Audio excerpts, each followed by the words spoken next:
Welcome to the Sack Sass podcast. I am your host, Pam Maldonado, and I am here to bring you all of the analytics behind the ATP bets. We have the French Open final. I am excited for this one because it is between the King of Clay, who would have thought, and Norway's breakout player in Casper Ruud. Now, to help me break down this tournament, to break down this final between these two players, I've got with me someone who is very knowledgeable in the game of tennis. He has been playing his entire life. He loves tennis just as much as me, if not even more. And let me tell you, that is very hard to do. He is the person that got me into this beautiful sport, so I thought it would be very fitting. He knows Clay very well, somebody that I should have been listening to all along, but alas, here we are. You may remember him from previous episodes, Mr. Anonymous, who I referred to as Mr. A. And why is he Mr. Anonymous? Because he has absolutely no social media in life, nothing, no Instagram, no Twitter. I mean, I don't know how somebody does that, but he wants to keep it that way. So we're going to keep him anonymous. Mr. A, thank you so much for joining me, taking some time out on your Saturday to share your thoughts on this match. Now, first off, I want to know, how excited are you for this specific edition of the French Open between Rafa Nadal and then Casper Ruud? What do you think? Thanks for having me again, Pam. I'm actually pretty excited about this. I think it's been a long time coming for Casper, and he's finally broken through. He's been tested mentally right out of the gate with, home crowd favorite in Tsonga in the first round, and got through clay court specialist Sonego and battled Hurkacz, which can be quite challenging on any surface when he's playing well, and rose against the potential youngster Olga Rune, and wow, he really silenced the powerful veteran Marin Cilic. So yeah, I'm really excited. He's earned his spot, and this is going to be a good one between two very good clay quarters. You had two clay quarters in the semifinal against two big servers that probably do better, if not just as well, on hard surface. So go figure that you have the two clay court players in the final. But what is at stake here in this tournament? You have Rafa Nadal, who has 13 French Open titles. If he wins, he will extend that to 14. That is the most of any player on tour in any major. That's pretty exciting. He will also extend his slam title record lead to 22 major wins. That's putting him 2 ahead of Novak Djokovic, who we thought was probably going to be getting here sooner. And then, of course, Roger Federer, who is still out from injury. So looking at the betting odds, we do have Rafa Nadal, a minus 600 favorite. The specific odds is minus 540 over Casper Ruud, who is a 4-1 underdog with the game spread of 6.5, a game total of 34.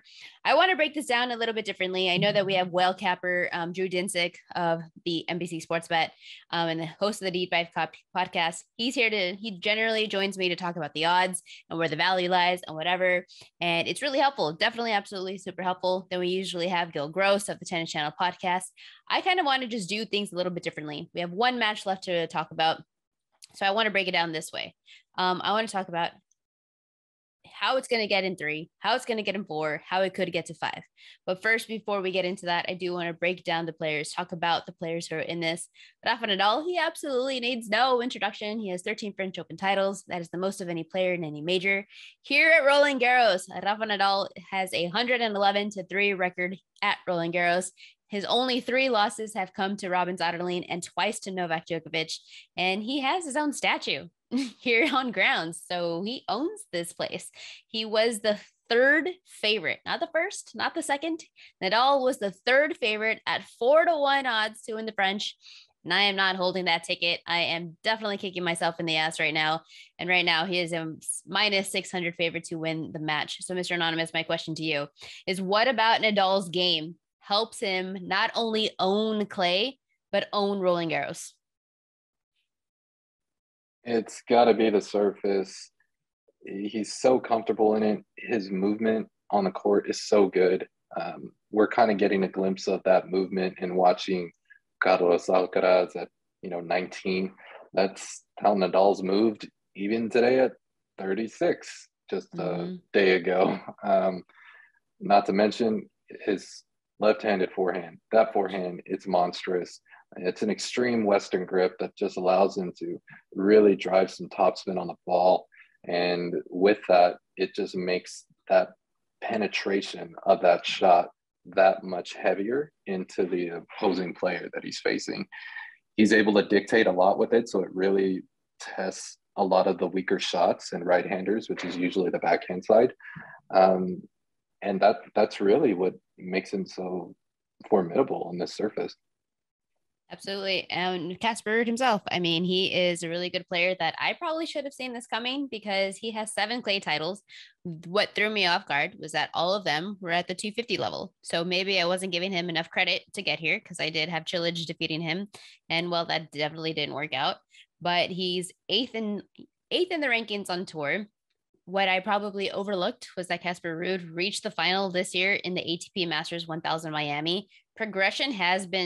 He's been making progression in his game over the last couple of years. He lost to Alcaraz in straight sets, yes, but I mean, it's Alcaraz and he was absolutely blowing everybody out of the water. And then Ruud followed that up with a semifinal loss to Djokovic in Rome. Still a very respectable loss. French Open has been a milestone after milestone for Ruud. This is the first time that he's reaching the quarterfinal in a major, the first time he's reached the semifinal in a major, and of course, the first time reaching a final in a major. Previously, Ruud was 14-13 in majors for his matches win-loss record, not having defeated a top 25 opponent. Now here at this tournament, Ruud defeated number 13 in Hubert Hurkacz in 4 sets. And then, of course, we just talked about him defeating the veteran in number 23, Marin Cilic, in 4. So my question for you, Mr. A, is from what are you seeing from Casper Ruud's game? What is his game style, and why do you think he's doing so well? Well, what's really interesting about Casper right now is how many miles he's put on his body, because he just came into this tournament winning the Geneva title.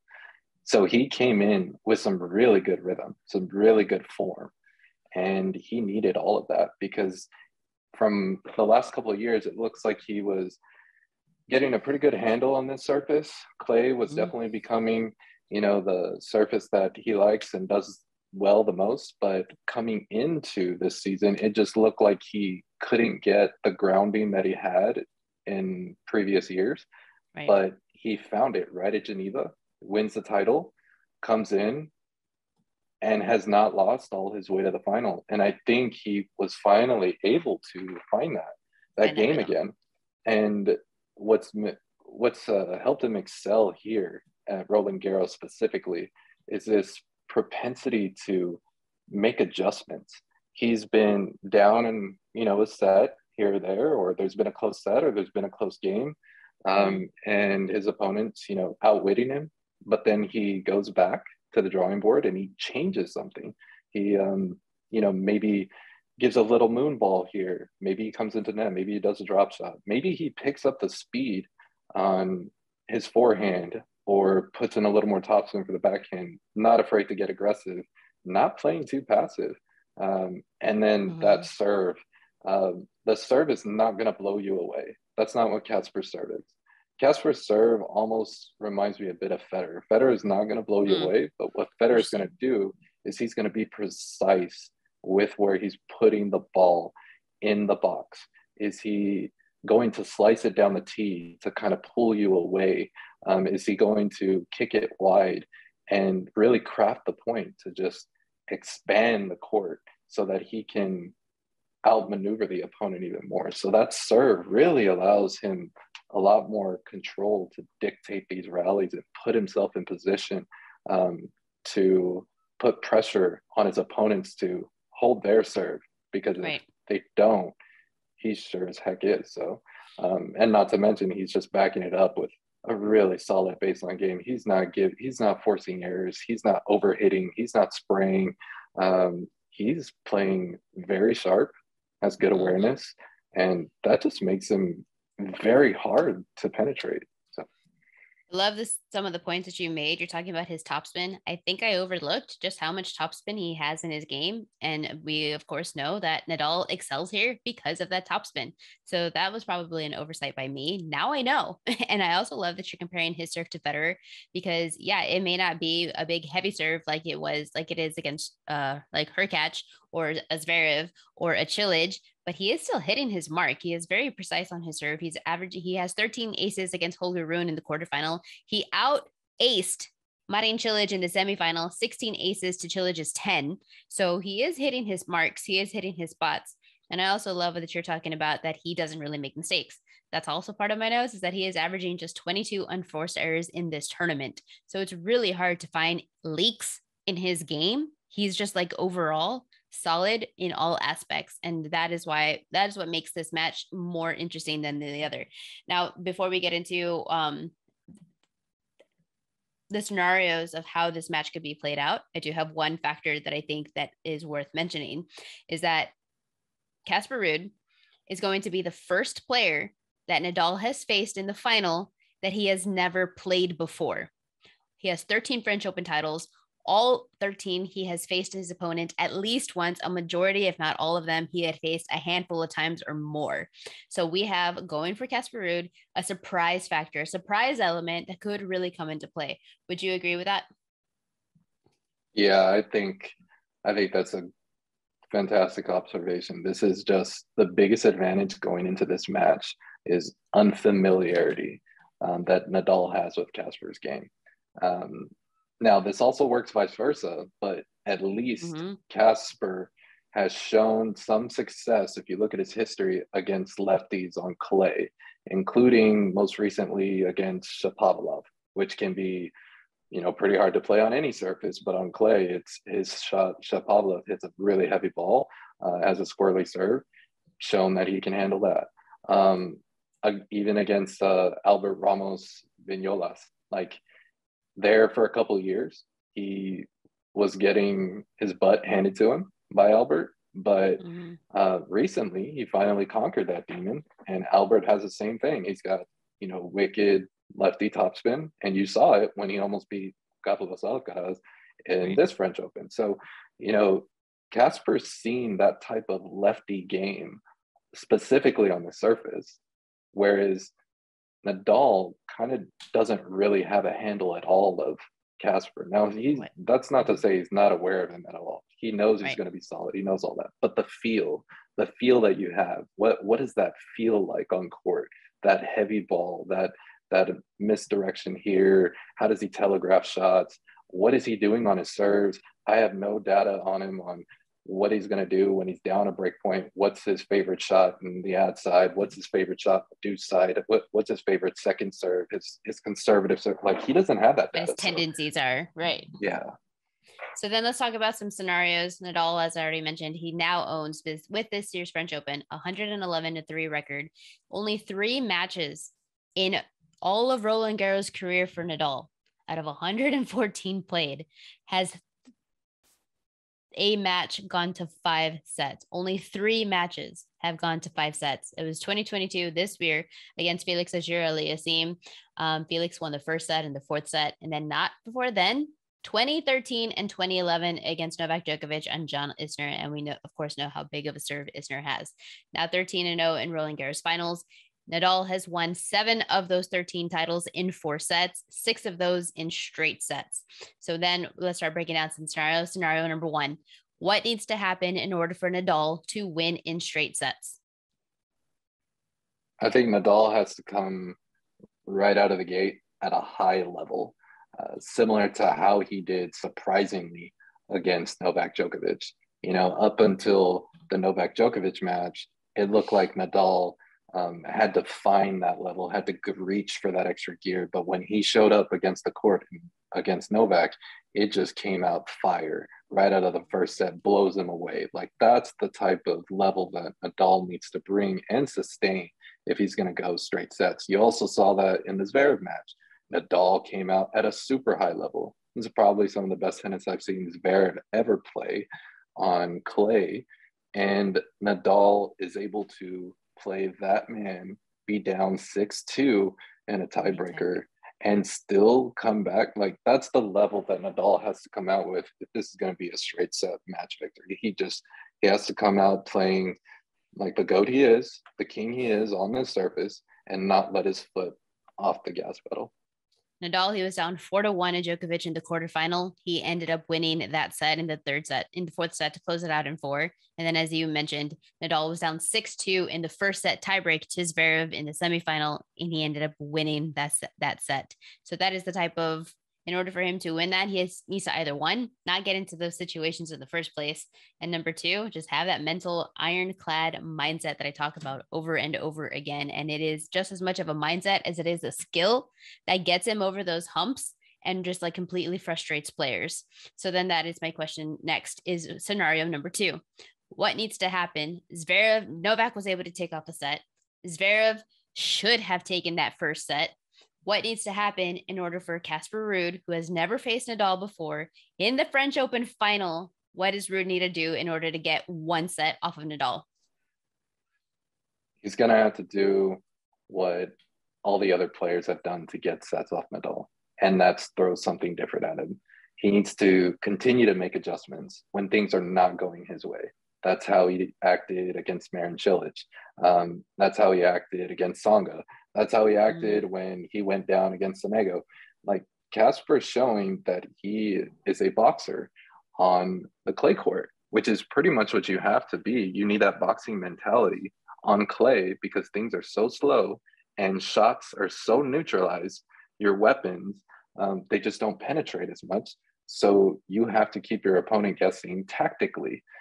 He's quite the problem solver on court. He has good awareness, and now he's proven in the last couple of matches that he can execute on those adjustments that he's thinking about when he's under pressure as well. Seen him come back on a couple of love 40 games at some ill-timed situations when he shouldn't be love 40, but he comes back and he wins them. Bravo for him. It's what's gotten him here, and that's actually what will get him to win a set against Nadal. You see Novak Djokovic loses that first set terribly against Nadal, and then Novak makes an adjustment. This is exactly the type of play that you're going to have to do. So then that brings me to scenario number three. I just talked about how rare it is. Only 3 matches out of 114 that have been played has Nadal seen a 5-set match here at Roland Garros. So the odds are severely stacked against you. Ruud coming into this already, facing the GOAT on clay. What, if anything, I know it's going to be tough, but if anything, what needs to happen in order for Ruud to take this to 5 sets? I think Ruud would have to come into the match with that high level as well. It's going to be very hard trying to play the comeback game against Rafael Nadal. Right. That's just very hard. Rafael does that to everybody else. And sure, not to say that Casper can't, but Casper is going to have to come out and do that. There could be a small situation where, the surprise factor metric actually needs to be weighted a little more heavily. And, that puts, let's say, Nadal in a spot of being down 2-1. Oh my goodness. But I would still say Nadal wins that match, because if you're up 2-1 in the final of Roland Garros against the greatest of all time, that moment might be too big for you if this is your first final major. The other situation I could see it happening is if they both keep winning every other set, because Casper's level is that high and each one is making proper adjustments. One wins one set with one tactic and the other one wins the next set with another tactic. I mean, if that continues, that could go to 5. And I think what we've been seeing from Casper also is that he's progressively getting better as the match as the match gets deeper and longer.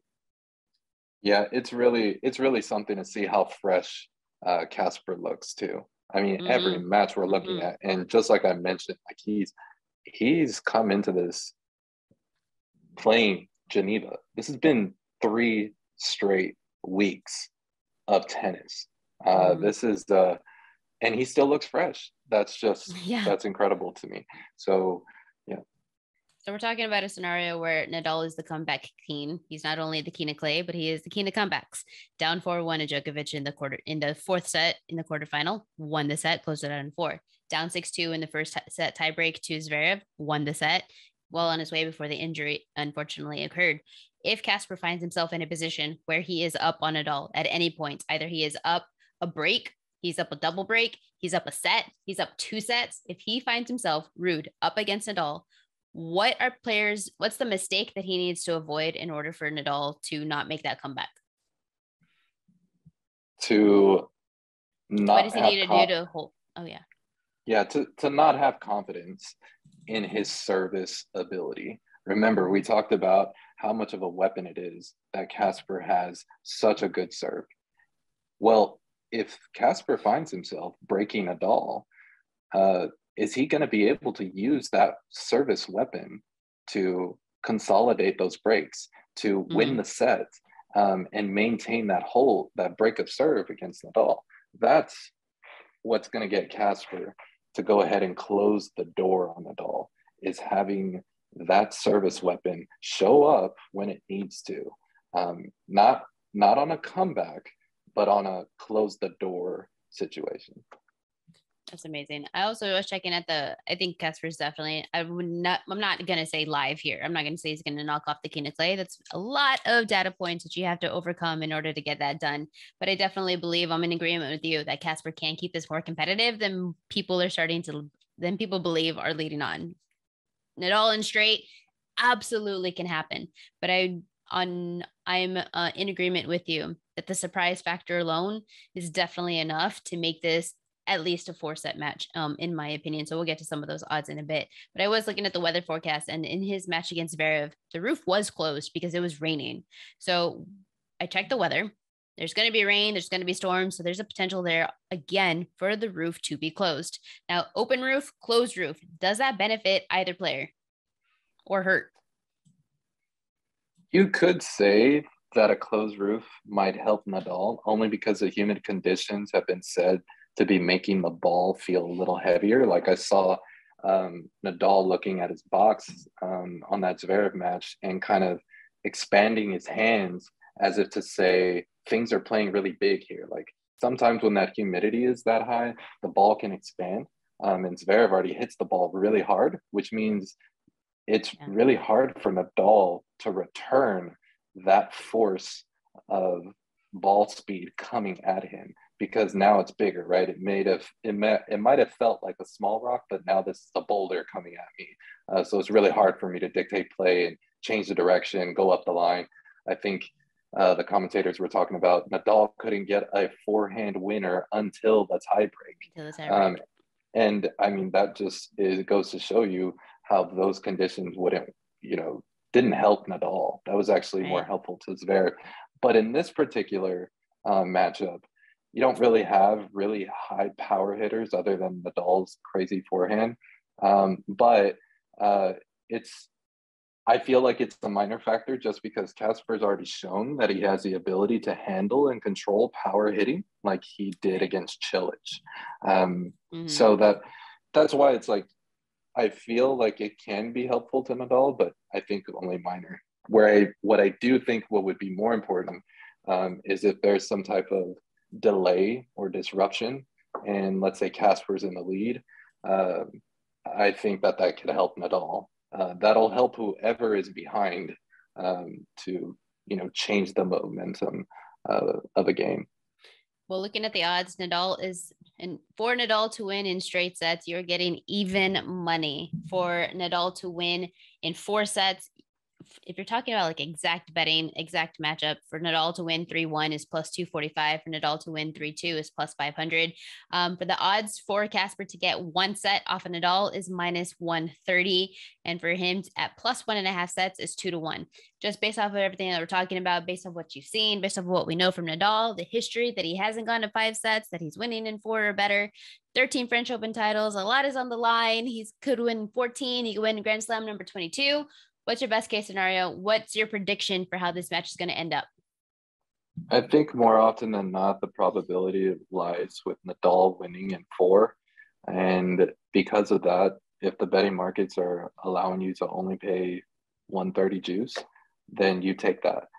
You don't try to get greedy and call a 5-setter. You don't try to get greedy and take plus sets. You just really want to take the most high probabilistic thing that'll set you up for success, which is going to be Casper should be able to get 1 set and be okay if he loses in straight. Because, maybe Nadal came out again with that high level. And I just think that it's going to be the hardest it's ever been for Nadal to continue to do that. What we're seeing is magic. He did it against Novak. He did it against Zverev, but he's 36. He's already talked about his chronic foot pain. He's sweating so profusely when they close the roof. Like, this is an older player. And because of that, that might be just enough to give Casper one set versus rewind 5-7 years ago. Casper gets no sets, even if Casper's at this level. So I would go with the one set. Well, I'm in agreement with you for Casper to win. One set is at -130. That is a bet that I have placed. And I'm ready. I'm heavily weighing the unknown factor here, and Nadal could very well just come out and stomp. But I believe now in Casper more so than I ever have, that he is smart enough. What I love about him is that he has had composure. And you're talking about him having fresh legs in the fourth set, in the fifth set that he's played against Lorenzo Senegal. He doesn't look tired. He doesn't look tired. And he could be down a set. He could be down 2 sets as he was 2-1 to Sonego. He doesn't at all ever look like he's frustrated, like he's lost his way. He has kept his composure, and he is just looking for an opportunity to pounce. And I know this is a huge stage. This is the final. This is something that he has never been to before. And you're facing the GOAT of all GOATs on this surface. But I feel like his composure, his serve. And I mean, he just seems to have the tools to definitely knock off one set. So my bet for this is going to be for Casper Ruud to take off one set, at least +2.5 at -130. Now, just briefly touching up on it, since this does bring us to the end of clay season, we have grass, and that is my favorite surface. That kicks off on Monday. We have Stuttgart and a couple of ATP 250 events, but transitioning from clay to grass can be, a bit of an ordeal. It's entirely 2 different surfaces. But what can you tell me about grass season? And for anybody who's looking to bet tennis during grass for the one short month that we have, what are the players that you're looking to target? Who are the players that you're looking to trust? If we're just if we're talking about grass, the way I break this down is I really just try and think of big servers first and foremost that have a solid or aggressive baseline or net game to close out rallies. That's what grass is about. You're coming in fast, and for lack of a better cliche, fast and furious on the grass courts. You need play to be really quickly. You need to keep opponents off rhythm. You need to not let them extend the rallies as much as you can. And the players that are going to do that the best are really the big servers, and those that have a big baseline game. If we're talking specific players, the ones that I'm looking at, right off the bat, Marin Cilic sure looks like he's in rhythm. And that's a man that's shown his ability to go deep in Wimbledon. I think his only kryptonite is probably Roger Federer, which if Roger shows up, great. Or actually, I don't think he's showing up. So that might be something for him. Zverev would have been another player that I'd look at, but unfortunately, due to his injury, I don't think he'll be showing up. Felix, Azir, Aliasi. He showed last year in Halle how dangerous he can be. His serve is mega fast, and he has a solid baseline game. Is it powerful? No, but it just needs to be a good counter-strike game, and he does have that. And, he made it to the quarters in 2021. He looked good this year on hard court season, went through some demons, and he just pushed the King of Clay to 5 sets in Roland Garros. So that's great. And Novak Djokovic. He did really well to Novak Djokovic as well. There you go. Good point. Another player that I'd be looking at usually would be Mateo Beretini, but I'd be careful here since he'll be coming off injury, and he's probably unlikely to compete at that high level that he was at this early when returning to the tour. Hubert Hurkacz, that guy had a great event last year. He took out Federer. Poor Federer, he bageled him at his favorite tournament in his last set that he's played in Wimbledon. But he was stopped by the eventual finalist in Berrettini. His serve and net skills alone make him a threat to anyone. Denis Shapovalov, tricky, big hitting lefty with a squirrely serve and lots of power. His biggest weakness would be facing someone with consistency and great counter-strike ability. Let's throw in the let's throw in Nick Kyrgios. He can be quite the disruptor, and he loves to show up with his best abilities for high-profile matches. But realistically, his fitness is going to be super suspect, considering that he's not taking a tour very seriously as other professionals are. And I think, let's see, so I really want to say to possibly look at the preliminary grass events leading into Wimbledon for this specific player, Sebastian Korda. He has a good, great serve. He has a good baseline game, loves to volley at the net. Last year, he was taken out by the Russian Khachanov in a close fourth-round match, like close. But this year, unfortunately, Wimbledon won't be hosting Russian players, which means that's true. It might open the door some of the other players.